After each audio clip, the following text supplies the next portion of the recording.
The MCAT Podcast, session number 114.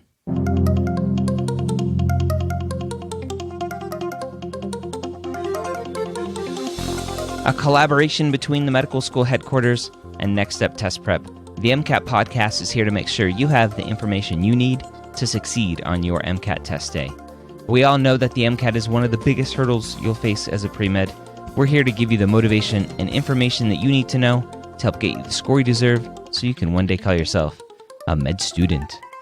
Welcome back to the MCAT Podcast. My name is Dr. Ryan Gray, your host here every week, where I have an amazing discussion with a member of the Next Step Test Prep team. Historically, it's been Brian Snedeker, but now we have Clara for the last several episodes, as Claire brings us through the final stretch of Next Step Test Prep, full-length 10 and beyond. We're covering the MCAT Podcast, CARS passage number 6 in this episode. Enjoy. All right, Clara, last week you were merciless with the passage, or I guess Next Step full-length 10 was merciless, if that's the right word, for just dominating me. I think I got one right out of the 4. Hopefully this week is a little bit better. Will you promise me it's a little better? I promise. I feel pretty safe promising. This is a fun passage. All right, good. So let's go ahead and read it. All right. Passage 6. In December 2012, billionaire hedge fund manager Bill Ackman placed a highly publicized and high-stakes wager. Certain that the American nutrition company Herbalife was doomed to fail, he executed a $1 billion short sale on the company's stock. Ackman had one primary reason to bet against Herbalife. The company, which sold protein shakes and multivitamins to thousands of distributors worldwide, functioned under a multi-level marketing, or MLM, business model. Instead of filling sales positions with salaried employees, MLM companies rely on non-salaried consultants or distributors. Consultants earn a commission for products sold, but most rely on a separate, much larger source of income, bonuses or additional commissions paid as a result of sales made by their recruits to the company. This model had convinced Ackman that Herbalife, along with other MLMs, was nothing more than a pyramid scheme, an illegal business model in the United States and many other countries. Ackman's claim certainly was not without support. MLM-style businesses have existed since at least the 1920s. In fact, one longtime MLM, cosmetics company Avon, was founded as the California Perfume Company in 1886.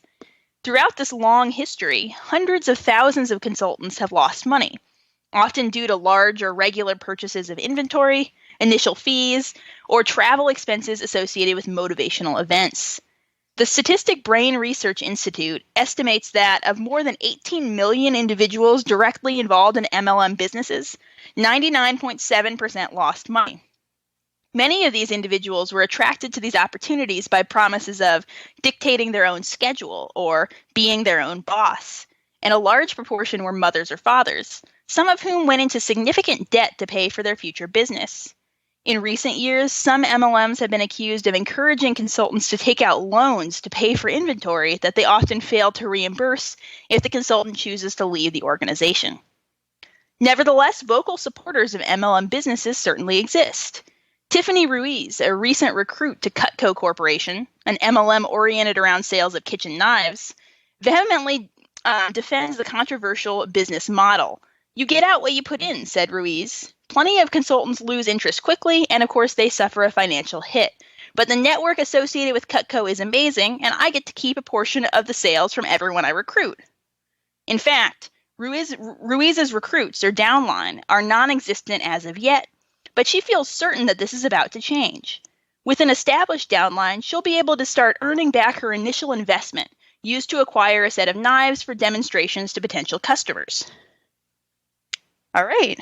All right. Well, first of all, I love Cutco since I sold Cutco in college. And if all of you are in college right now listening to this and you're looking for some money, I recommend going and selling Cutco, because being a salesperson is an amazing, or having those skills is an amazing skill to have. So anyway, I'm not pushing the MLM world on you, though. It's funny. I've never really, it's just a complete aside, I've never really thought of Cutco as an MLM, although it is. I guess I never got high enough up to the ranks to start recruiting people under me. But anyway.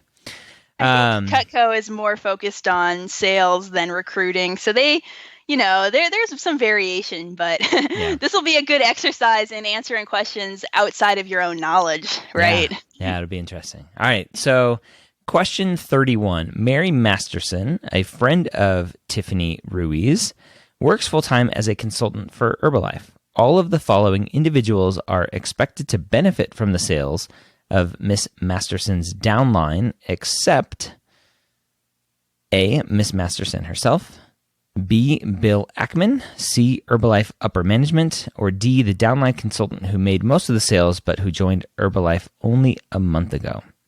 So the question is, all of the following individuals are expected to benefit from the sales of Miss Masterson's downline, except. So Miss Masterson's downline are all the people who are selling under her, who she recruited. Their sales are getting bumped all the way up to everybody above, including Bill Ackman, including upper management, including the Mary Masterson, who recruited these people, except the person who is a downline consultant, because they are a kind of individual person out in the world unless they go and start recruiting their own people. So I would go with D. D is tempting here, but you know what? It's really easy to fall for this one because you were totally right about getting rid of A and C. Right, so you got rid of A and C because they were people it's the hedge above. fund manager. Bill Ackman. I was like, oh yeah, he must own Herbalife. That's we just see Bill Ackman, we see billionaire, and we assume, oh wow, he's way up at the top, right? He benefits from everything, but we don't see that Bill Ackman actually, they say, made a bet against Herbalife, so he is not invested in Herbalife. Man, you tricked me.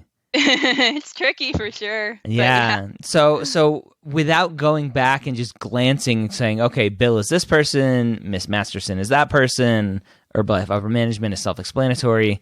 I just made the assumption, oh, Bill Ackman, I even forgot about the hedge fund management, and I'm like, oh, Bill Ackman must be the Herbalife owner. I'm like, oh.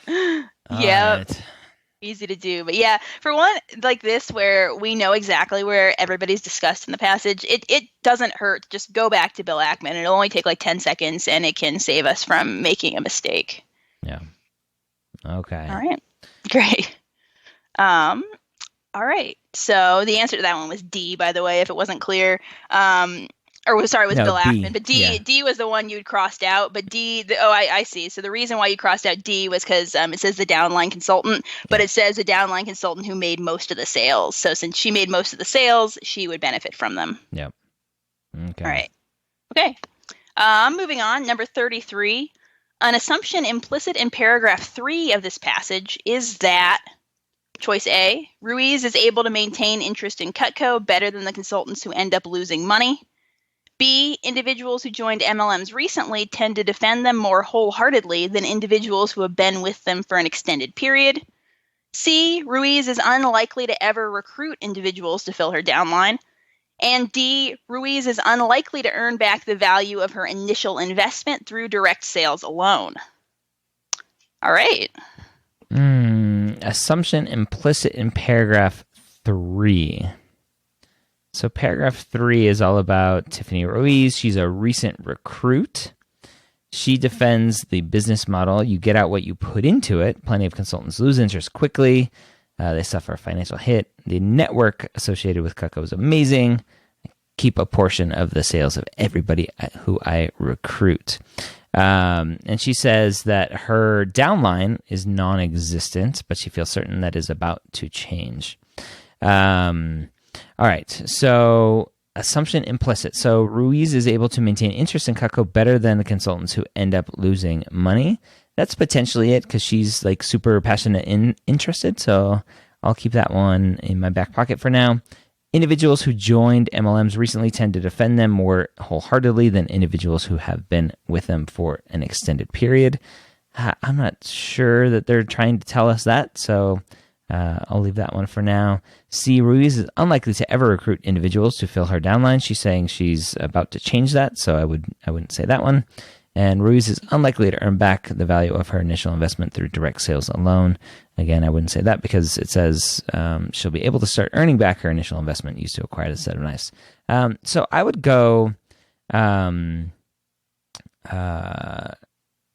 I would go with A. I think that she's able to maintain interest in Cutco better than other consultants who end up losing money. So this one is an exercise in reading carefully, because A is not correct, but I can see why you picked it. But the correct answer here is actually D. And so you saw, so the reason why you got rid of D was because of part of the last sentence says she'll be able to start earning back her initial investment, which seems to contradict D. But the beginning of that sentence says, with an established downline, she'll be able to start earning back her initial investment. So that sentence is implying that she'll be able to start earning it back when she has an established downline, which is to say people selling under her. So it's implying that, well, she needs that established downline to start earning back her initial investment. She's unlikely then to earn it back without an established downline, which would be through direct sales alone. Oh, it's the direct sales alone that... It is.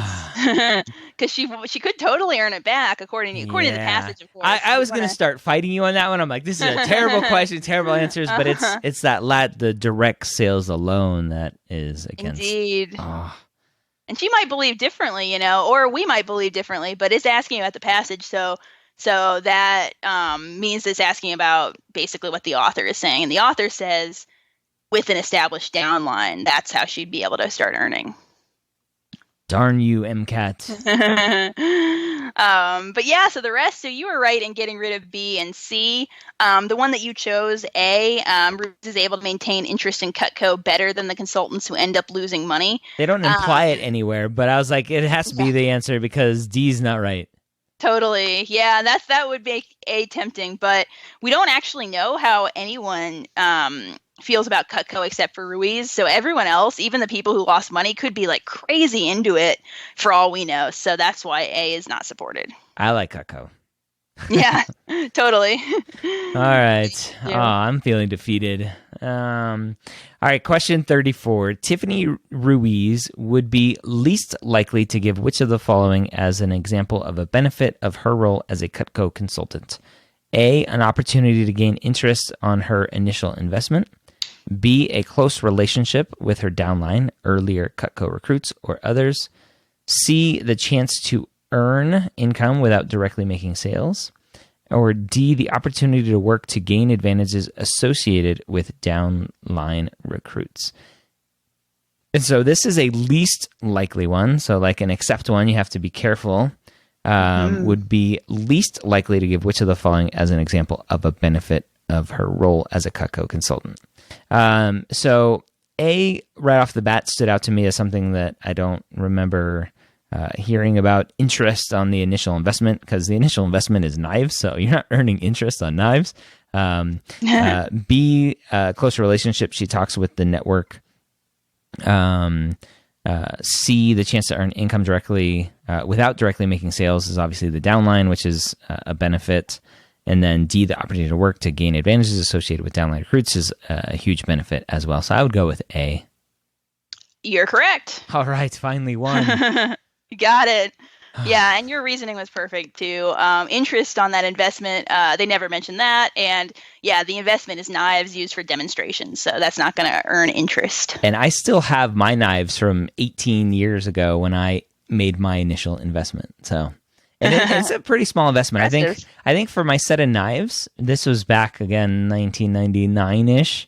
It was like $125 for basically a full set of knives that costs probably $600, $700, $800. So pretty small. Wow, not bad. And they're still working today, full guarantee. And I just had them sharpened last year for free. Had a Cutco consultant come out. So that's my sales pitch for Cutco. Anyway. Awesome. All right, one more. So number 35, which of the following is most likely to be a defining feature of a pyramid scheme? A, its business model is illegal in the country where the business operates. B, recruiting customers to the company is encouraged with high bonuses or commissions. C, a key aspect of the business model involves recruiting increasing numbers of participants. Or D, nearly all early investors in the business lose money. So the key here is the defining feature, right? So some of these are true, right? Pyramid schemes being illegal in countries. The high bonuses and commissions, sure, that's always a fun feature of a pyramid scheme, potentially.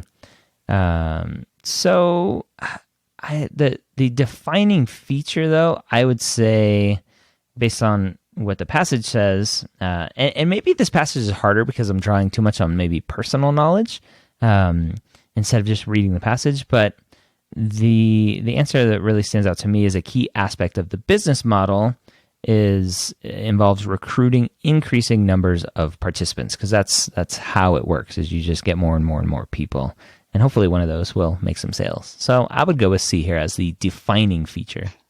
C is correct. All right. Yeah. Finish strong here with those two. Yeah, not bad. Yeah, it's tempting to use outside knowledge to and that can be definitely harmful when you're answering questions. But here we don't. Here it's not too risky because defining feature of a pyramid scheme, that's kind of a general question. We know the whole passage was, kind of focused on this idea of recruiting others and having a downline. So C makes sense. And all of the rest aren't necessarily true, right? It might not be illegal in the country where the business operates, because the passage actually said pyramid schemes were illegal in the United States and many other countries, but not all countries. And in addition, that's not a key defining feature of the pyramid scheme business model. And then same with B, the high bonuses or commissions. And then D, nearly all early investors in the business lose money. Well, we know that from the passage, 99.7% of people as a whole involved in MLM businesses lost money, but we actually don't know anything about early investors. They could have made a lot of money. So we are safe going with C. All right. That was a good one. That was hard, but good. Totally. All right, so there you have it. Again, that was Cars, Passage 6 from Next Step Test Prep, Full Length 10. If you haven't yet looked into full-length exams for your MCAT prep, go to nextsteptestprep.com and check out all of the tests that they have to offer, all 10 of them, which you can get at a discount using the promo code MCATPOD. That's MCATPOD at nextsteptestprep.com. Have a great week. We'll see you next time here on the MCAT Podcast.